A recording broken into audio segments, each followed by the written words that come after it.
नमस्कार, हम हैं life leadership and business coach Hitesh Chhabra. हमारे चैनल विघ्नहर्ता हील लर्न एंड इम्प्रोवाइज के इस वीडियो के अंदर आप सभी भाई बहनों का बहुत बहुत स्वागत है।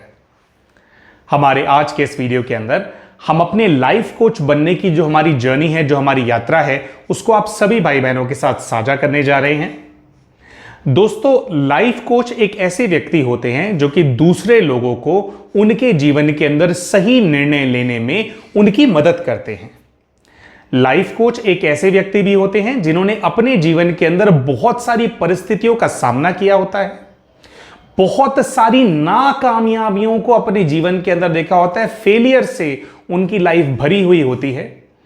और इन नाकामयाबियों की सीढ़ियों को एक एक करके चढ़ करके उन्होंने अपने जीवन के अंदर सक्सेस का स्वाद भी चखा होता है। लाइफ कोच एक ऐसे व्यक्ति होते हैं जो कि इस बात की समझ भी सब लोगों को देते हैं कि जो लर्निंग है, जो सीखना है, ये कंटिन्यूअस प्रोसेस होता है, ये एक जर्नी का पार्ट है। सीखना, लर्निंग हमारे जीवन में कभी भी खत्म नहीं होती है और अपने जीवन के अंदर आई हुई किसी भी परिस्थिति से मुश्किल परिस्थिति से मुश्किल समय के अंदर हम बहुत सारी जो लर्निंग्स हैं, बहुत सारी शिक्षाएं हैं, उनको अपने जीवन के अंदर डिराइव कर सकते हैं और उन्हीं शिक्षाओं के आधार से हम अपने जीवन को बेहतर बना सकते हैं और दूसरे लोगों को भी उनका जीवन बेहतर बनाने में उनकी सहायता कर सकते हैं। शायद आपको हमारी बात सुनकर के थोड़ी सी हैरानी होगी, लेकिन हमारे लाइफ कोच बनने की जो हमारी यात्रा है, जो हमारी जर्नी है, वो केवल जब हम 5-5.25 वर्ष की आयु के थे, उसी आयु के अंदर हमारी ये यात्रा शुरू हो गई थी। हमारा जन्म दिल्ली के एक मध्यम वर्गीय परिवार के अंदर हुआ था, जो कि एक न्यूक्लियर फैमिली थी। हमारे परिवार के अंदर हमारे एक छोटे भाई, हमारी माताजी, हमारे पिताजी और हम चारों दिल्ली के अंदर एक घर के अंदर रहा करते थे। हमारे जीवन के अंदर बहुत सारे पात्रों ने, किसी ने संबंधी बन करके, किसी ने मित्र बन करके, किसी ने कॉलीग बन करके, किसी ने सहपाठी बन करके और ऐसे न जाने कितने विभिन्न स्वरूपों के अंदर हमारे साथ, हमारे जीवन में आकर के बहुत सारी मुश्किल परिस्थितियों को जन्म दिया। और इन्हीं मुश्किल परिस्थितियों का सामना करते करते, इन्हीं मुसीबतों के दलदल से बाहर निकलते निकलते जो लर्निंग्स हमने डिराइव करी, कैसे दलदल से बाहर निकलें, कैसे एक सिचुएशन को हैंडल करें, कैसे दूसरी परिस्थिति का सामना करें, इन्हीं परिस्थितियों का सामना करते करते जो लर्निंग्स हमने अपने जीवन के अंदर डिराइव करी, जो शिक्षाएं हमने प्राप्त करी, इन्हीं शिक्षाओं के माध्यम से आज हम इतने सक्षम बन पाए हैं कि हम दूसरे लोगों की भी उन्हीं प्रकार की परिस्थितियों के अंदर जब वो फंसे हुए होते हैं तो हम उनकी मदद कर पाते हैं, हम उनकी काउंसलिंग कर पाते हैं, हम उनकी कोचिंग कर पाते हैं। इसीलिए हर उस व्यक्ति ने जिसने हमारे जीवन के अंदर किसी भी प्रकार की मुश्किल परिस्थिति को जन्म दिया, हमारे इस वीडियो के माध्यम से हम उनका बहुत बहुत धन्यवाद करते हैं और हृदय से आभार व्यक्त करते हैं। दुर्भाग्यवश हमारे जीवन के अंदर मुश्किल परिस्थितियों को उत्पन्न करने वाले जो सबसे पहले पात्र आए, वो हमारे अपने ही पिताजी थे। हमारे पिताजी वैसे तो एक बहुत ही सक्सेसफुल बिजनेसमैन थे, बहुत ही कामयाब थे। ऑटोमोबाइल सेक्टर के अंदर उनका बहुत नाम भी था और गाड़ियों के स्पेयर पार्ट्स भारतवर्ष में उस समय में जहां पर भी मैन्युफैक्चर हुआ करते थे, वहां से वो उन पार्ट्स को बल्क में परचेज करके नॉर्थ इंडिया के अंदर बहुत सारे स्थानों में उन पार्ट्स को सप्लाई किया करते थे। पर फिर भी हमारे पिताजी के इतने सक्सेसफुल बिजनेसमैन होने के बावजूद भी जो उनके घर के कमिटमेंट्स थे, जो घर का खर्चा था, जो घर में अपनी बीवी, अपने बच्चों का ध्यान रखने के लिए जो भी जरूरतें होती हैं, वो उनको पूरा नहीं कर पा रहे थे। और इसका कारण था हमारे पिताजी की शराब पीने की लत और उनकी जुआ खेलने की आदत। इन दोनों बुरी आदतों के कारण ही हमारे पिताजी न तो अपने परिवार को वो प्रेम दे पा रहे थे जिस प्रेम की अपेक्षा एक संतान को अपने पिता से होती है, एक पत्नी को अपने पति से होती है, न ही वो अपने घर की छोटे से छोटी फाइनेंशियल कमिटमेंट्स को भी पूरा कर पाते थे। इतना कामयाब व्यापारी होने के बावजूद भी अपने घर का छोटा सा छोटा यानी कि राशन तक का खर्चा भी वो नहीं उठा पाते थे, क्योंकि भले ही वो पैसा कितना भी कमाते हों, पर उनकी ये जो बुरी आदतें हैं वो उनके पास न तो इस पैसे को टिकने देती थी, और इन बुरी आदतों के अंदर वो इतने ज्यादा लिप्त रहते थे कि उनके पास अपने परिवार के लिए समय ही नहीं होता था। और इन्हीं सब परिस्थितियों के चलते हुए हमारा जो बचपन था वो कहीं ना कहीं डर से बहुत ज़्यादा भर गया था, क्योंकि वैसे तो हमारी माताजी इन सभी परिस्थितियों के अंदर जितना एडजस्ट कर पाती थी उतना ज़्यादा एडजस्ट करती थी। हमारे दादा दादी हमारी किसी ना किसी प्रकार से खर्चे में और इन सब चीज़ों के अंदर मदद करते रहते थे, पर फिर भी जो रिस्पॉन्सिबिलिटी एक व्यक्ति अपने परिवार के लिए खुद निभा सकता है, वह रिस्पॉन्सिबिलिटी कोई भी रिश्तेदार, चाहे वो कितने भी क्लोज क्यों ना हो, उसको नहीं निभा सकते। तो हमारी माताजी जब अपनी परिस्थिति को देख करके, अपनी किस्मत को देख करके, अपनी स्थिति को देख करके, अपने बच्चों की स्थिति को देख करके जब बहुत ज़्यादा परेशान हो जाती थी, तो वह हमारे पिताजी का थोड़ा थोड़ा प्रतिकार करती थी। हमारे को आज भी एक दृश्य याद है जिसके अंदर हमारी माताजी ने परेशान होकर के हमारे पिताजी की शराब की बोतल को तोड़ दिया था, और शराब की बोतल को तोड़ने के बाद शायद जितने टुकड़े उस कांच की बोतल के हुए होंगे, उतनी ही चोटों के निशान हमारी माताजी के शरीर पे भी आ गए थे। जब भी हमारी माताजी हमारे पिताजी का थोड़ा बहुत भी प्रतिकार करती, उनको शराब पीने से, जुआ खेलने से रोकती, उनको समझाती, तो हमारे पिताजी हमारी माताजी के साथ बहुत ज़्यादा मारपीट करते थे। हमारे को आज भी बचपन का अपना एक दृश्य याद है, जब हम मिडल ऑफ द नाइट में उठे, शायद 1:30-2 बजे थे रात के, और लाइट गई हुई थी, इलेक्ट्रिसिटी नहीं थी, और हमारे को याद है कि हमारी जो माँ है वो ज़ोर ज़ोर से चिल्ला रहे थे। हमारे पिताजी ने उनके बाल पकड़े हुए थे, और जो हमारे घर का जो दरवाज़ा था, जो लकड़ी का दरवाज़ा होता है, उस पर कुंडी लगी हुई होती है, सब लोगों को पता होगा। उस कुंडी के अंदर हमारे पिताजी हमारी माताजी का जो सर है उसको बार बार पटक रहे थे, और हमारी माताजी जो है वो बहुत ज़्यादा मदद के लिए चिल्ला रही थी। पर कहीं ना कहीं हमारे पिताजी की ये रोज़ की आदत थी, रोज़ उनके साथ शराब पी करके मारपीट किया करते थे, जानवरों से बदतर उनके साथ सलूक किया करते थे, और इसी मारपीट के चलते हुए, क्योंकि ये रोज़ हुआ करता था, कोई भी उनकी मदद करने के लिए नहीं आता था। और मदद करने के लिए ऐसा भी नहीं आता था, मुझे एक और दृश्य जो है अभी याद आ रहा है, जब हमने ये दृश्य देखा था कि हमारे पिताजी माताजी का उन्होंने ऐसे बाल पकड़े हुए हैं, और जो दरवाज़ा है उसकी कुंडी के अंदर बार बार उनको मार रहे हैं, तो एक 5 साल का बच्चा क्या करेगा, इतना बड़ा आदमी है, वो उनसे लड़ तो नहीं सकता। तो हमारे को आज भी याद है, अपनी माताजी की तरह हमने भी मदद के लिए ज़ोर ज़ोर से चिल्लाना शुरू कर दिया कि बचाओ बचाओ बचाओ। और हमारे उसी घर की जो छत है, सीढ़ियों से दौड़ करके हम अपनी छत पर गए, और हमारे को याद है कि हमारी छत के साथ हमारे एक पड़ोसी हैं जिनकी वहाँ पर एक किराने की दुकान भी थी, उनकी छत भी वहाँ पर लगती थी।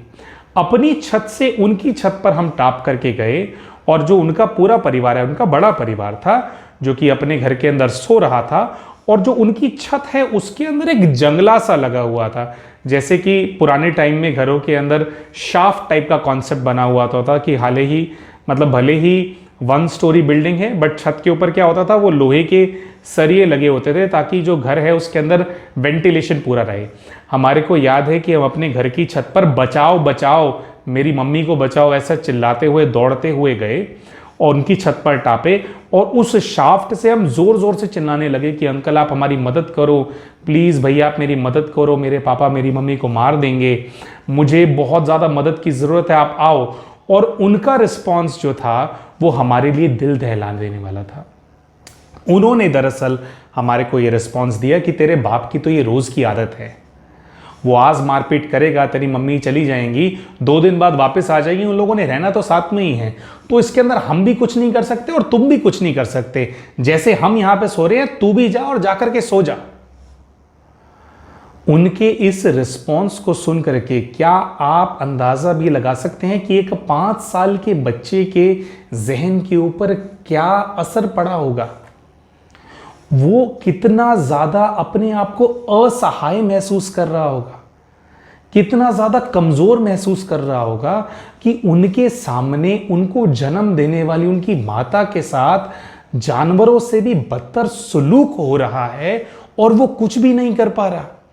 और वो इतना सक्षम भी नहीं है कि अपनी माता के लिए मदद ही लेकर के आ जाए। हमारे पास तो केवल वो छत थी और वो जंगला था जहां से हम मदद के लिए पुकार सकते थे, क्योंकि दरवाजा जहां से निकल करके शायद हम बाहर जाते और मदद के लिए पुकार लगाते, वहां पर तो मारपीट ही चल रही थी। उस दृश्य ने हमारे को हमारे जीवन के अंदर ये शिक्षा उसी समय प्रदान कर दी थी कि चाहे कुछ भी हो जाए हमारे जीवन के अंदर, हम ऐसा इंसान तो कतई नहीं बनेंगे। चाहे कुछ भी हो जाए हमारे जीवन के अंदर, हमारे जीवन के अंदर चाहे कितना ही मुश्किल परिस्थिति आ जाए, कितना ही ज़्यादा कलेश करने वाली चाहे हमारे घर में हमारी धर्मपत्नी ना आ जाए, क्योंकि कई बार क्या होता है, कुछ बहनों की भी आदत होती है झगड़ा करने की। तो हमने खुद से कमिटमेंट किया था कि कुछ भी हो जाए, हम जब बड़े होंगे और हमारे जीवन के अंदर कोई लेडी हमारी वाइफ बन करके आएंगी, ऐसा सलूक हम उनके साथ कभी नहीं करेंगे। और इसी कारण भी हमने इस वजह से हमने हमारे विवाह होने के बाद बहुत लोगों से, जो रिश्तेदार होते हैं, जो संबंधी होते हैं, उनसे हमने इस प्रकार के टॉन्ट भी बहुत सारे सुने हैं, अपने छोटे भाई से भी, कि आप तो अपनी जोरों के गुलाम हो, आप तो अपनी बीवी की गुलामी करते हो, जैसा वो बोलती हैं वैसा करते हो। लेकिन हमारे को ऐसा लगता है कि अगर किसी भी व्यक्ति को अपनी गृहस्थी को अच्छे से चलाना है, तो उनको, जो उनकी धर्म पत्नी है, उनको उनको सम्मान देना बहुत ज़्यादा ज़रूरी है। वो आपके जीवन में आए हैं, वो आपकी अर्धांगिनी हैं। आपके हर डिसीजन के अंदर, हर निर्णय जो अपने जीवन के अंदर आप लेते हैं, उसके अंदर आपको उनको स्थान देना बहुत ज़्यादा ज़रूरी है। हमारी जीवन कहानी के आगे आने वाले कई एपिसोड्स के अंदर हम आप लोगों के साथ कितने ही ऐसे किस्सों को शेयर करेंगे जिसके अंदर जब जब हमने अपनी अर्धांगिनी की बात को इंपॉर्टेंस दी है, उनकी बात को, उनकी राय को अपनी राय के अंदर सम्मिलित करके ही निर्णय लिया है, तब तक वो निर्णय जो है वो अच्छा रहा है हमारे लिए, तब तक हमने कामयाबी की जो बुलंदियां हैं उनको छुआ है। और जब जब हमने ऐसा सोचा है अपने जीवन के अंदर कि इनको तो ज़्यादा समझ नहीं है, ये तो दुनिया में रहते नहीं हैं, इनको दुनियादारी का क्या पता, मेरा तो आईक्यू बहुत ज़्यादा है, मैं तो बहुत ज़्यादा इंटेलिजेंट हूँ, ये उतने ज़्यादा टेक सेवी भी नहीं है, जब भी हमने ऐसी किसी भी बात को सोच करके कोई भी निर्णय लिया है और उनका जो मशवरा है, जो उनकी राय है, उसको पूरी तरह से खारिज किया है, तब तब हमने अपने जीवन के अंदर मुंह की खाई है। तो इसीलिए हम तो सब लोगों से यही निवेदन करते हैं कि जो भी आपसे जुड़ गए हैं, और ये दोनों तरफ से है, जो धर्मपत्नी हैं उनको भी ये बहुत ज़्यादा इम्पॉर्टेंट है उनके लिए भी कि जो उनके पति हैं वो उनकी राय को सम्मिलित करके अपने जीवन के अंदर साथ चले, और पति के लिए भी ये बहुत ज़्यादा इम्पॉर्टेंट है कि जो उनकी पत्नी हैं उनकी राय उनके हर डिसीजन के अंदर सम्मिलित होनी चाहिए। जब हम एक दूसरे से राय मशवरा करते हैं, एक दूसरे के जो विचार हैं उनको इम्पोर्टेंस देते हैं, तो ऐसा करने से जो ईगो क्लैशेस होते हैं, बहुत बार क्या होता है, पति पत्नी, आजकल ऐसा देखा जाता है कि बहुत ही कम समय के अंदर ही रिश्ते टूट जाते हैं, और उसका बहुत बड़ा कारण होता है कि आपस में विचार नहीं मिलते। बहुत बार ऐसा भी होता है कि विचार नहीं मिलते, पर ऐसा होता है कि देखिए, आप एक, मान लीजिए एक बहुत बड़ी पजल है, आप उस पजल के 2 अलग अलग टुकड़े हो, आपको परमात्मा ने साथ में इसलिए जोड़ा है ताकि जहां पर एक व्यक्ति कम पड़ जाए, वहां पर दूसरा व्यक्ति जो उसकी जो एक्सपर्टीज है उसका इस्तेमाल करके आप लोग परिस्थिति से बाहर निकल जाओ। तो दोनों बिल्कुल एक जैसे होंगे तो एक ही तरह की परिस्थिति के अंदर आगे बढ़ पाएंगे, पर जब दोनों के विचार अलग अलग होते हैं तो किसी परिस्थिति के अंदर आप अच्छा करते हैं, किसी परिस्थिति के अंदर वो अच्छा करते हैं। एक दूसरे से राय लेकर के जब आप चलेंगे तो गाड़ी अच्छी चलेगी। खैर, अपनी जीवन कहानी को हम आगे बढ़ाते हैं। तो मुश्किल परिस्थितियों को जो हमारी माँ है वो बहुत ज़्यादा समय तक झेल नहीं पाए। लगभग हम 7-7.5 वर्ष की आयु के रहे होंगे जिस समय हमारी माताजी ने अपने देह का त्याग कर दिया। हालांकि जो मेडिकल रीज़न हमारी माताजी के देह त्याग का सामने आया था वो यह था कि जो उनकी दोनों किडनियां थी वो डैमेज हो गई थी, वो खराब हो गई थी किसी कारणवश। कुछ ऐसा आया था कि उनकी एक किडनी तो पहले खराब हुई थी पूरे तरीके से, और उसके बाद जो उनकी दूसरी किडनी है उस किडनी के अंदर भी धीरे धीरे वो इन्फेक्शन फैल गया था, और जब दूसरी किडनी भी आधी खराब हो गई थी तब जाकर के उनकी जो समस्या है वो डायग्नोस हुई थी। ये बात सामने आई थी कि वो मेडिकली इस प्रॉब्लम से गुजर रहे हैं और उनको बचाने का कोई भी रास्ता जो है वो उपलब्ध ही नहीं था। हालांकि किडनी ट्रांसप्लांट एक रास्ता था जिसको एक्सप्लोर किया जा सकता था, पर जैसा कि आप जानते हैं, जिस परिवार के अंदर, जिस घर के अंदर रोटी खाने तक के पैसे ना हों, उस परिवार के अंदर जो परिवार का मुखिया है वो किडनी ट्रांसप्लांट जैसे बड़े खर्चे को कैसे उठता। हमारे जो बहुत सारे रिश्तेदार हैं, बहुत सारे संबंधी हैं, सगे संबंधी हैं, उन्होंने इसके अंदर आगे अपनी तरफ से पहल करी, उन्होंने मदद करने का प्रयास भी किया, पर हमारी माताजी की जो स्थिति है वो इतनी बिगड़ चुकी थी।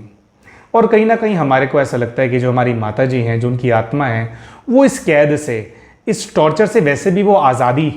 चाहते थे। वो चाहते ही नहीं थे कि और ज़्यादा वो इस जो जेल है जिसके अंदर वो रह रहे थे उसके अंदर वो रहें। तो इतना वो समय ही नहीं बचा था। मतलब ऐसा हुआ कि उनकी प्रॉब्लम डायग्नोस हुई, कुछ ही महीने उनका इलाज चला और उसके अंदर ही फिर उन्होंने जो है अपना देह को त्याग कर दिया।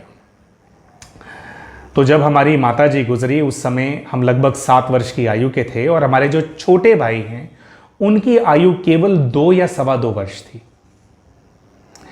हमने तो फिर भी अपनी माँ को काफ़ी देखा,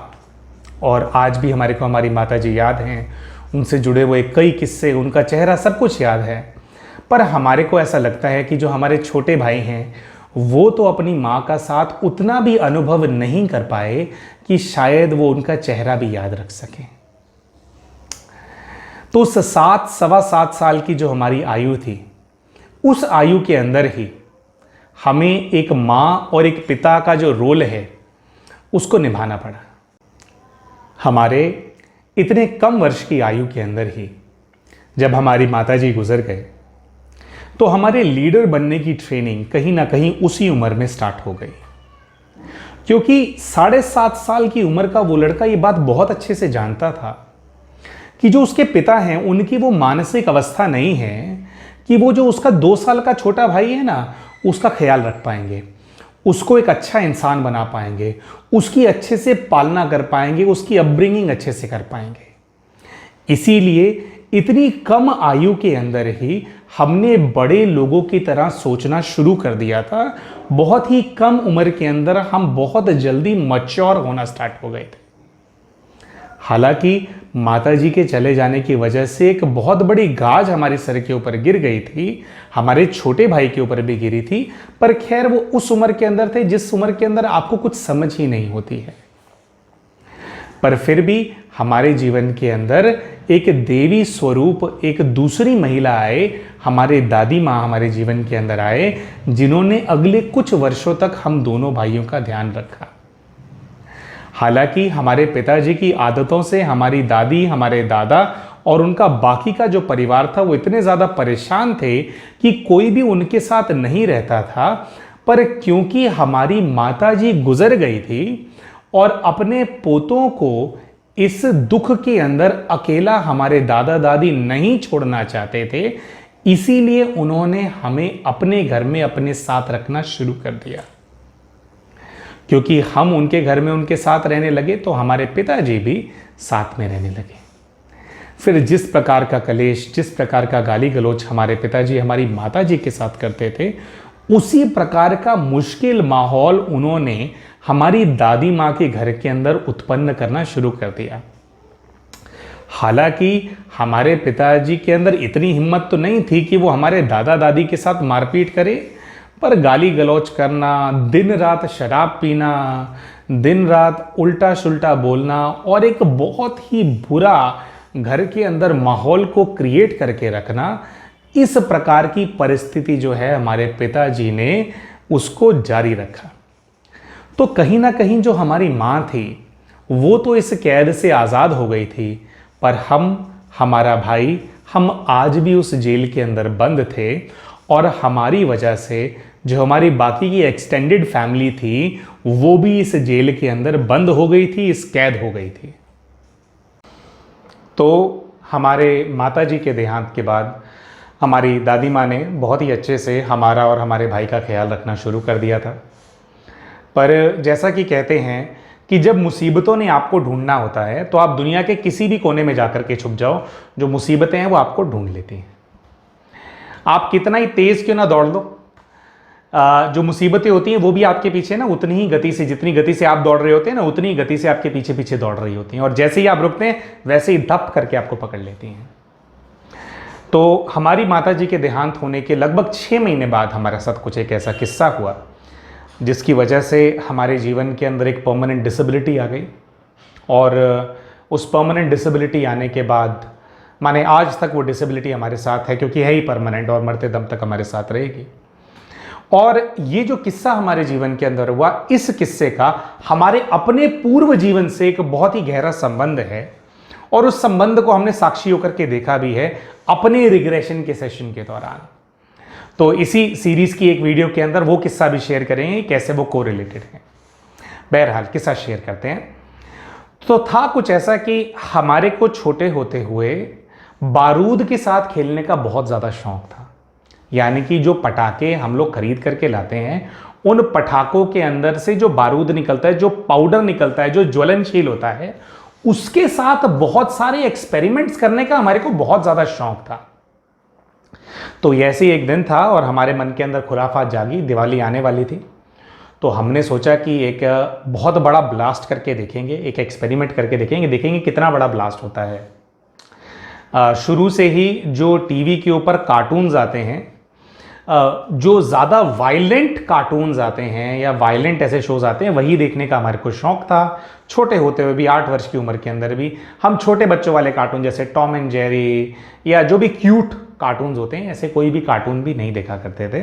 छोटे होते ही हम जो है जो भी वायलेंस वाले कार्टून्स होते हैं वो बहुत ज़्यादा देखा करते थे। तो ऐसा ही पता नहीं हमने कोई दृश्य देखा किसी ब्लास्ट का, किसी ऐसे टीवी शो के अंदर। एक टीवी शो आया करता था, शायद उस समय शायद DD1 पे आता था या कहीं पे आता था, जिसके अंदर कुछ ऐसा होता था कि जो लोग होते थे वो गिटार प्ले करके और अपने इंस्ट्रूमेंट्स को प्ले करके कंप्यूटर के अंदर चले जाते थे, और बहुत ही ज़्यादा ईवल वायरस होते थे जो कि अलग अलग राक्षस, अलग अलग जाइंट मॉन्स्टर्स बन करके उनसे लड़ा करते थे। कुछ सैमुराई ऐसा कुछ करके कोई शो था, तो वो देखते थे। तो उसके अंदर बहुत सारे ब्लास्ट होते थे। तो वो जो ब्लास्ट होते थे उनको देख करके हमारे को बहुत ज़्यादा प्रेरणा आती थी खुराफात करने की, कि मैं भी ऐसा ब्लास्ट करूँगा।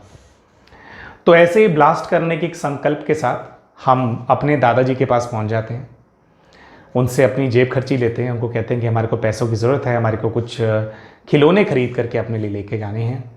हमारे दादाजी शायद किसी कार्य के अंदर व्यस्त थे और वो हमसे पूछते नहीं है कि बच्चे क्या, किस चीज़ के लिए क्या खरीद करके लाओगे, वो सीधा हमारे हाथ में जो है पैसे थमा देते हैं। तो हमारे दादाजी से पैसों को प्राप्त करके हम सीधा पटाखों की दुकान पे गए, और दुकान पे जा कर के 2 या 3 डब्बे हमारे को याद है कि हम पेंसिल्स के खरीद करके लाए थे। और दोस्तों, ये पेंसिल्स स्कूल में काम आने वाली, लिखने वाली पेंसिल्स नहीं हैं, बल्कि ये पेंसिल्स वो पटाखे वाले पेंसिल होते हैं ना, जिसके अंदर एक बहुत लंबी स्टिक होती है, जिसके अंदर एक तरफ तो लकड़ी का एक पीस लगा होता है और दूसरी तरफ बहुत लंबी स्टिक होती है और उसके अंदर बारूद भरा हुआ होता है। और जब आप उसको एक बार जला देते हो तो जैसे अनार ऊपर की तरफ जो है वो बारूद को जला करके ऐसे अनार सा बनता है, वैसी पेंसिल में क्या होता है, सीधा उसी तरह से जो है शोले निकलते हैं, आग निकलती हैं। और मतलब वो उसमें भी आता है ऐसे पीसेस भी होते हैं कि अलग अलग कलर्स के अंदर छोटे छोटे छोटे छोटे छोटे छोटे कण जो है निकलते हैं।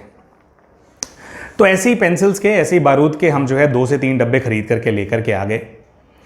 और इन डब्बों को, पेंसिल्स को तमीज़ से जलाने का हमारा बिल्कुल भी इरादा नहीं था। हमारे छोटे भाई और हमारा संबंध कुछ ऐसा था कि हम हर वक्त अपने भाई को अपने साथ रखना जो है वो बहुत ज़्यादा पसंद करते थे। तो कुछ ऐसा हुआ कि मैं और मेरा भाई, हम दोनों साथ में, और भाई कह रहा है कि भैया पेंसिल जलानी है। और छोटा सा बच्चा है, उसको तो मतलब, बट उसको पता है कि वो मतलब जलाने की चीज़ है, पटाखा है। तो हम उसको पूरा समझा रहे हैं, छोटे से बच्चे को, खुद भी छोटे से बच्चे हैं और उसको भी समझा रहे हैं कि हम इसके साथ कुछ एक्सपेरिमेंट करेंगे। हम पेंसिल को वैसे नहीं जलाएंगे जैसे बाकी लोग जलाते हैं, हम इसके साथ कुछ बड़ा करने वाले हैं। टीवी के अंदर जैसा ब्लास्ट होता है ना, वैसा ब्लास्ट करने वाले हैं। तो हमारा छोटा भाई भी हमारे साथ में लगा हुआ है, जो भी हम उसको टास्क दे रहे हैं वो कर रहे हैं। तो हमने क्या किया कि जो पेंसिल होती हैं, जितनी भी पेंसिल्स थी, उनको बिछा दिया एक कागज़ के ऊपर, और एक एक करके उन सभी पेंसिल्स को जो है तोड़ना शुरू कर दिया। तोड़ करके एक हमारे स्कूल की जो कॉपी होती है उसके अंदर से एक पेज फाड़ा, और पेज के ऊपर जो है, जो ये सारी पेंसिल्स हैं, उनसे हम बारूद निकाल करके जो है भरने लग गए। देखते ही देखते जैसे जैसे पेंसिल्स ख़त्म होती गई, वैसे वैसे उस कागज़ के टुकड़े के ऊपर, मतलब पूरा जो एक नॉर्मल स्कूल की कॉपी का पन्ना होता है, उस पन्ने के ऊपर जो बारूद है उसका ढेर लगने लग गया, एक पहाड़ सा बनने लग गया। इतना बारूद हमने वहाँ पे इकट्ठा कर दिया था। अब हमारा प्लान कुछ ऐसा था, घर के सामने एक छोटा सा थड़ा था, उस थड़े के ऊपर हम ये ब्लास्ट करने वाले थे। तो हमारा प्लान कुछ ऐसा था कि ये जो कागज़ है उसके बीच में तो हमने ऐसे पहाड़ बना दिया है, और उसके चारों तरफ जो है क्या है कि जैसे छोटा छोटा एक पीस है ना, कॉर्नर का पीस जो है उसमें कागज़ बचा हुआ है। तो हमारा प्लान कुछ ऐसा था कि हम साइड में आग लगाएंगे और दूर से इस ब्लास्ट को होता हुआ देखेंगे। तो हुआ कुछ ऐसा कि हमने पहाड़ बना दिया और माचिस की डिब्बी को लेकर के हम आग लगाने के लिए गए। तो हमने माचिस जलाई, और जिस कागज़ के ऊपर वो पहाड़ था, ढेर था बारूद का, उसके एक कोने के अंदर हमने आग लगाई और दूर जाकर के खड़े हो गए। धीरे धीरे धीरे धीरे जो आग है वो बारूद के पास पहुंचती जा रही थी, और जैसे ही वो आग बारूद के ढेर के पास पहुंची वैसे ही वो बुझ गई। तो हमने कहा कि भाई ये तो दिक्कत होगी, ये तो गलत हो गया। तो वही प्रक्रिया हमने दूसरे कोने के साथ करी। आप यकीन मानिएगा, पर दूसरे कोने के साथ भी ऐसा ही हुआ। जब चारों कोनों के साथ यही किस्सा हो गया कि हम आग लगाएं और आग जाकर के बिल्कुल बारूद के पास बुझ जाए, हम थोड़े फ्रस्ट्रेटेड से हो गए कि यार मैंने तो ऐसा एक्सपेरिमेंट करना था, तो ये क्या हो गया। तो अब उस एक्सपेरिमेंट को सक्सेसफुल बनाने के लिए हमने एक दिमाग और लगाया। हमने किया क्या, जो हमारे हाथ में माचिस की डिब्बी थी उसमें से एक माचिस निकाली, जो कि बिल्कुल मतलब वो थी, मतलब जलने वाली माचिस थी, और जो पहाड़ का जो टिप होता है, जो बारूद का बना हुआ पहाड़ था, उसका जो टिप है उसके ऊपर एक झंडे की तरह हमने उसको लगा दिया, जिसके अंदर जो माचिस के अंदर जो बारूद लगा हुआ होता है, जो ऊपर की तरफ होता है, मतलब लगा हुआ होता है, उसको ऊपर की तरफ रखा और लकड़ी वाला पोर्शन नीचे। अब हमने दिमाग ये लगाया कि हम एक माचिस जलाएंगे, उसके बाद दूसरी वाली माचिस को वहां पे आग देंगे। जैसे ही वो माचिस जलेगी तो उसके बाद जो उसकी आग है उसको नीचे पहुंचने में टाइम लगेगा, क्योंकि हम तो वही वाला कैलकुलेशन कर रहे थे कि साइड से आग बीच में पहुंचेगी तो वो जलेगी। उसी प्रकार से आग को नीचे से ऊपर से नीचे पहुंचने में टाइम लगेगा। हम इस प्रकार का मैथ्स अपने दिमाग में लेकर के गए, और हमारे जो छोटे भाई हैं वो बिल्कुल जैसे अपने पहले अपनी मम्मी का साथ नहीं छोड़ते थे, उसी प्रकार से क्या है वो हर चीज़ में हमारे साथ साथ ही घूमते थे। तो हमारे को याद है कि हमारे छोटे भाई जो है वो हमारे राइट साइड में थे, इधर खड़े हुए थे, और हमने माचिस जलाई। एक माचिस उस टीले के टिप के ऊपर लगी हुई थी। हमने माचिस जलाई, और माचिस जलाते ही जैसे ही हमने आग जो है उस माचिस की तीली के ऊपर लगाई, जो कि बारूद के टीले के ऊपर थी, जैसे ही आप देखेंगे जब आप माचिस जलाते हैं तो उसमें एक रिएक्शन सा होता है, छश करके ऐसे वो जलती है। और हमें इस बात की समझ नहीं थी कि जब वो रिएक्शन भी होता है तो उस माचिस जब वो जलती है तो उसमें से भी कुछ टुकड़े कभी कभी गिरते हैं बारूद के। तो जैसे ही हमने उस माचिस की तीली के ऊपर आग लगाई, जो कि बारूद की तीले के ऊपर थी, उसके अंदर से चिंगारियां निकली, और वो चिंगारियां उस बारूद पे गिरी, और वहां पर खड़े खड़े ही एक ब्लास्ट हो गया। हमारे को आज भी याद है, एक बहुत तेज स्पार्क निकला था। पता नहीं कितना बड़ा वो था, क्योंकि हम तो थोड़ा मदहोश से हो गए थे, लाइक बेहोश से हो गए थे उस स्पार्क के जलते ही।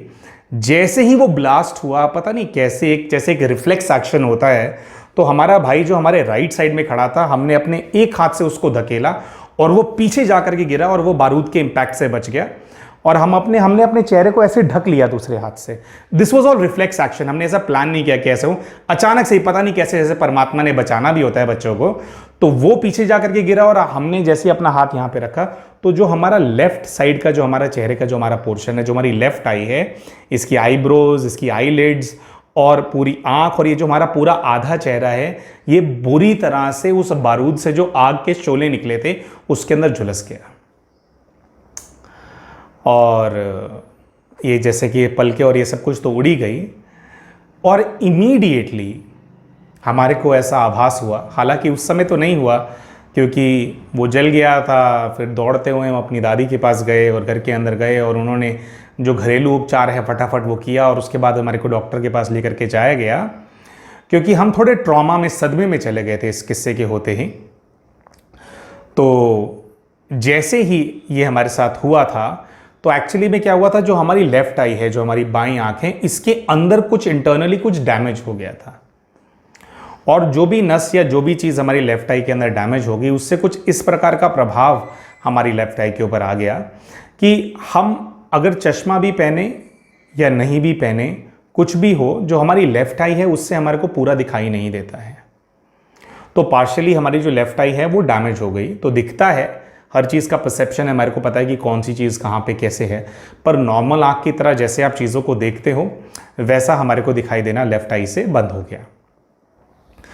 और हमारा फिर उपचार हुआ। अभी हमारा ये उपचार हुआ ही था, मतलब ये उपचार हुआ और धीरे धीरे हमारी जो ये आँख है, हमारा जो ये पोर्शन है, सब ठीक होना स्टार्ट हुआ। दिवाली से पहले भाई बहनों आपको पता होगा कि दशहरा आता है, तो जो अगला दशहरा वहाँ पर आया, अभी दिवाली का क्योंकि टाइम आने वाला था, ये जो हमारा जलने वाला जो किस्सा है ये 2-3 महीने पहले हुआ था दिवाली से। तो जैसे ही दशहरा आया, तो पहले तो बहुत ज़्यादा ट्रेंड होता था कि दशहरे में रामलीला को, आजकल तो लोग उतना, हालांकि देना चाहिए अपनी संस्कृति को इम्पोर्टेंस, हालांकि लोग उतना नहीं देते, पर पहले बहुत ज़्यादा होता था कि लोग रामलीलाओं में जाते थे, बहुत उमंग उत्साह से एक एक एपिसोड को रोज़ रामलीला के अंदर रुक करके देखते थे, क्या हो रहा है क्या हो रहा है। तो हमारे को भी बहुत ज़्यादा शौक था, हमने पूरी रामलीला जो भी हमारे जो 9 दिन होते हैं उनको अटेंड किया। और 10वें दिन जिस दिन दशहरा था,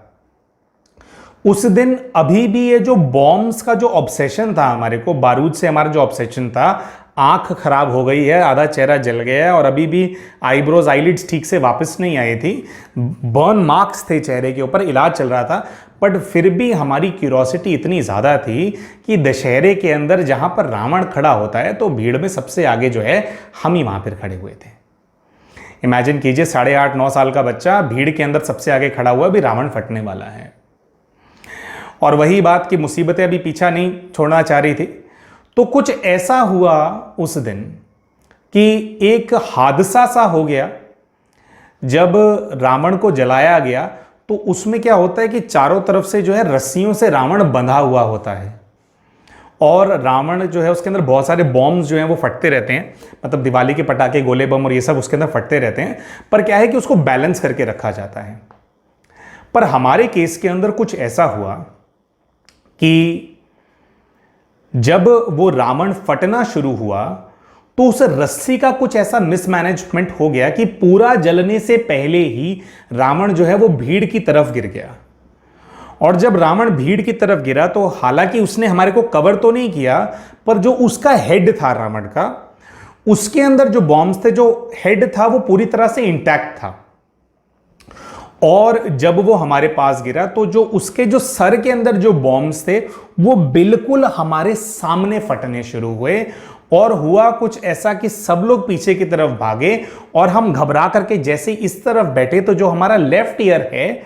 वो वाला जो हमारा एरिया, हम ऐसे छुप करके बैठ गए, पर बैठे वहीं पे रहे। छोटे बच्चे थे, उतनी समझ नहीं थी, भाग नहीं पाए। तो वो जो सारे बॉम्ब्स है रावण के हेड के, वो हमारे बिल्कुल कान के पास फटने शुरू हो गए, जिसकी वजह से अभी 3 महीने पहले आंख में डैमेज हुआ था, जिसकी वजह से जो हमारा जो लेफ्ट ईयर है उसके अंदर कुछ हमारे को ऐसी प्रॉब्लम हो गई, जिसकी वजह से हमारे को पार्शियली हियरिंग के अंदर भी एक छोटी सी प्रॉब्लम आनी शुरू हो गई। और लगभग 15-20% जो है जो डेफनेस होती है वो हमारे लेफ्ट ईयर के अंदर हमारे को वो वाली प्रॉब्लम आ गई। मतलब जो हमारा बायां कान है उससे हमारे को लगभग 15-20% कम सुनाई देता है। इस प्रकार की समस्या आई। तो हमारे दादी जी के साथ जो पहले 1 साल का जो हमारा जर्नी था उसके अंदर दादी जी से हमारे को भरपूर प्रेम मिल रहा था। पिताजी से वही ट्रॉमा, वही प्रॉब्लम्स हमारे जीवन के अंदर हमारे साथ थे, हमारे को मिल रहे थे। पर 2 डिसेबिलिटीज हमारे जीवन के अंदर आ गई थी। माता जी को खो चुके थे, आंख खराब हो गई, एक कान भी खराब हो गया। हालांकि ठीक है, चलता है काम, बढ़िया चलता है, इतना कोई बहुत ज़्यादा दिक्कत नहीं है, बट फिर भी डिसेबिलिटी 2 डिसेबिलिटीज हमारे जीवन के अंदर आ गई। और उसके कुछ महीनों के अंदर ही हमारी दादी जी को जो है लंग का, जहाँ तक हमारे को याद है, हाँ, लंग का ही कैंसर डायग्नोस हो गया। और उसके अगले 6 महीनों 9 महीनों तक हमने अपनी दादी जी को जो है बीमार देखा, बहुत ही गर्म और हैवी दवाइयाँ लेते हुए देखा, डोजेस पे देखा, हॉस्पिटलाइज होते हुए देखा, उनके टेस्ट होते हुए देखे, हमारी दादी जी की कीमोथेरेपी होते हुए देखी, उनके बाल उड़ते हुए हमने देखे। और फिर लगभग 2 साल हम मेरे को और मेरे भाई को संभालने के बाद हमारी दादी जी को भी अपने जीवन से जाता हुआ देखा। जो 2 बच्चे एक बार अनाथ हो चुके थे, अपनी माँ को खो चुके थे,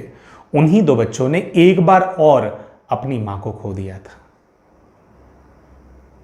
आप सभी भाई बहनों से हम ये बात शेयर करना चाहते हैं कि हमारे जीवन के जो सारे दुख भरे किस्से हम आप लोगों के सामने शेयर कर रहे हैं, इन किस्सों को आपके साथ शेयर करने का जो ऑब्जेक्टिव है, जो औचित्य है, वो बिल्कुल भी सिंपैथी गेन करना नहीं है।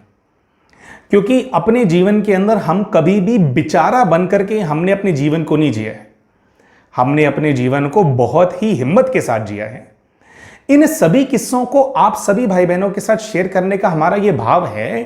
कि इस प्रकार की परिस्थितियां बहुत सारे लोगों के जीवन के अंदर आती हैं।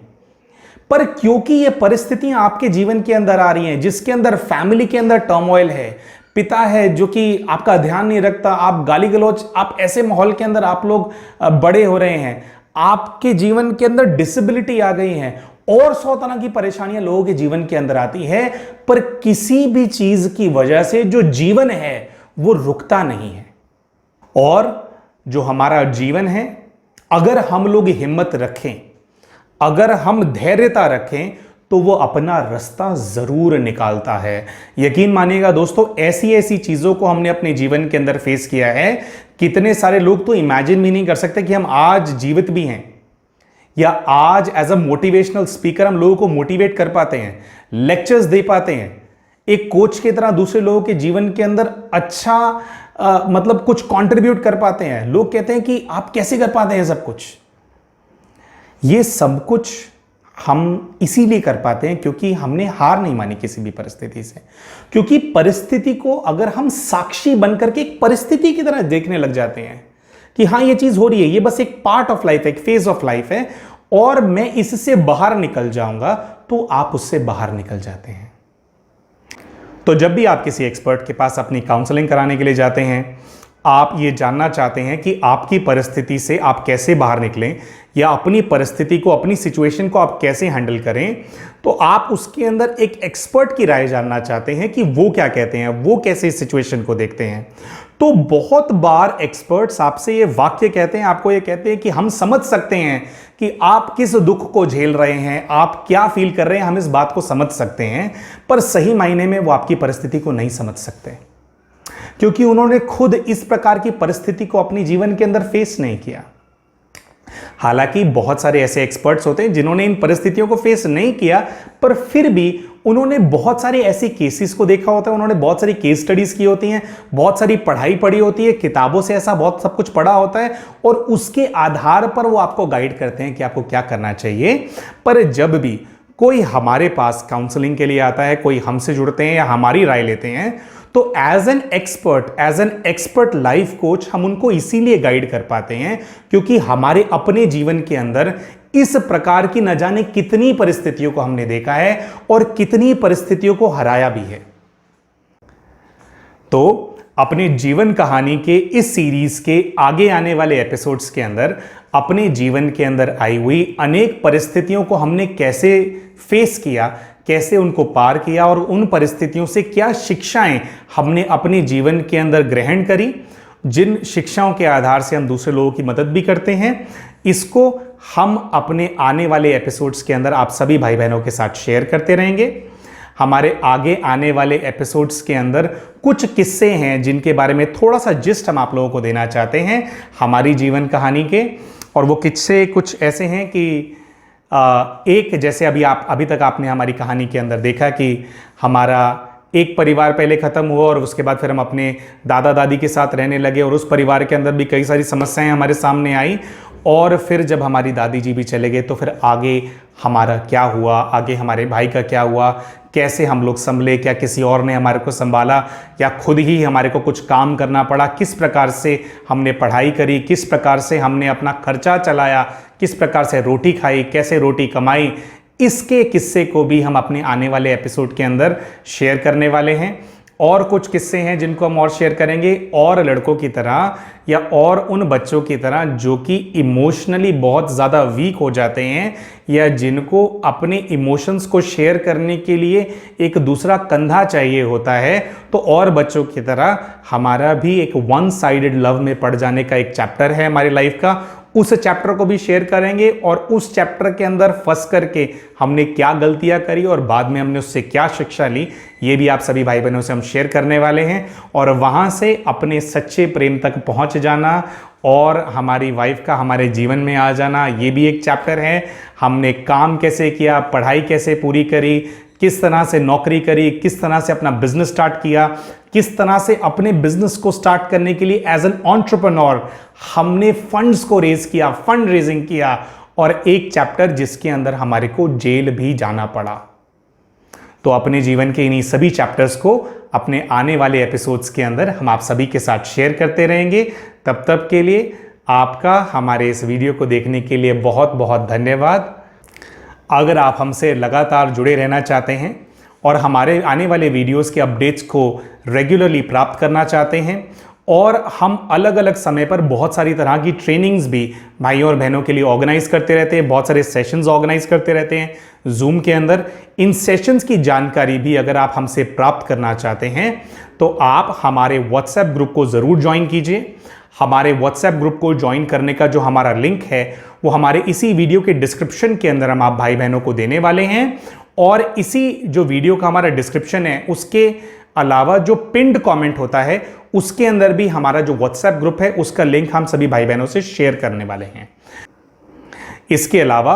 अगर आप हमसे पर्सनल या प्रोफेशनल काउंसलिंग लेना चाहते हैं तो उसकी जानकारी को प्राप्त करने के लिए भी आप हमारे स्क्रीन पे दिख रहे हुए जो हमारा व्हाट्सएप नंबर है उसके ऊपर आप हमारे को व्हाट्सएप के ऊपर मैसेज भेज सकते हैं।